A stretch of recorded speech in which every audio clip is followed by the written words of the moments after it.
હાર્ટનું operation હતું. પરદેશથી doctor ગોરકીને બોલાવવામાં આવ્યા. 7 વર્ષનું બાળક, એનું હૃદય ચીરી અને એમાં કંઈક ઓપરેશન કરવાનું હતું. અને ડોક્ટર બાળક પાસે આવ્યા. 7 વર્ષની બાળકની ઉંમર. ડોક્ટરને એમ થયું કે બચવાની શક્યતાઓ બહુ ઓછી છે, પણ એ મૂળ તો પરદેશનો ડોક્ટર એટલે છોકરાને હિંમત આપે છે કે બેટા ચિંતા ન કરીશ, હમણાં હું તને બેભાન થવાનું ઇન્જેક્શન આપું છું, તું બેભાન થઈ જઈશ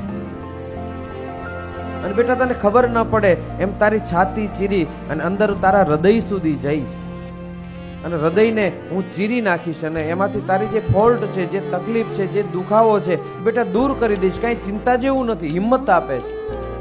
છોકરો રડવા માંડ્યો.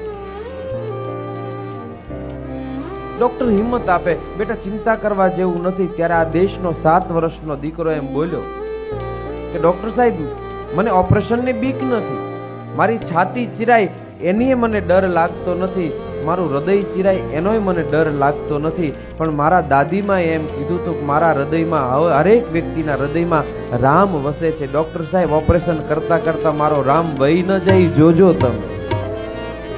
કલ્પના તો કરો, 7 વર્ષના બાળકમાં કેટલી આધ્યાત્મિક વાત. જોજો ડોક્ટર સાહેબ, મારા હૃદયમાંથી મારો રામ વહી ન જાય અને મારું હૃદય ચીરશો તો મારો રામ વહી જશે. ડોક્ટર ગોરકીએ લખેલી વાત અને માયાભાઈ પાસે આજ સવારે સાંભળેલી વાત આપને કહી રહ્યો છું. ઓપરેશન કરવાનો સમય થયો, ઓપરેશન શરૂ થયું અને ડોક્ટર ગોરકીએ નોંધ્યું છે એના પુસ્તકમાં કે મને ખબર નહીં, હું જ્યારે ઓપરેશન કરવા માટે જતો તો કોઈ પડછાયાની આકૃતિમાં કોઈ મારી પાસે આવ્યું. મેં પૂછ્યું, કોણ છો? મારો ભ્રમ તો નથી ને?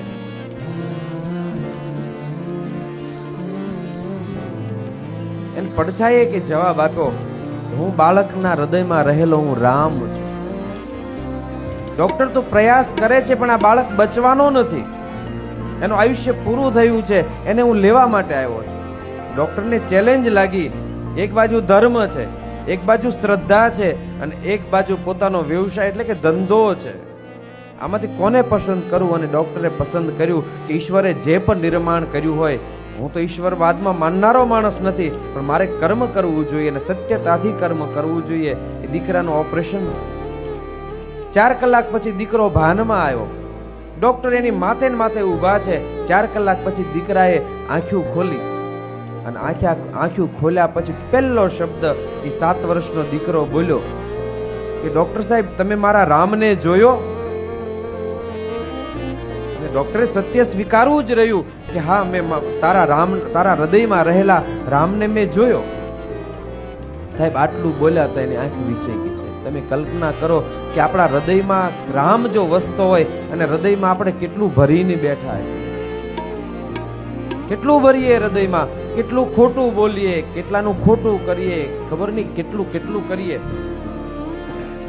આ દેશના સ્ત્રી અને પુરુષ, આ દેશના બાળકોના સંસ્કારમાં હૃદયમાં રામ વસવો જોઈએ.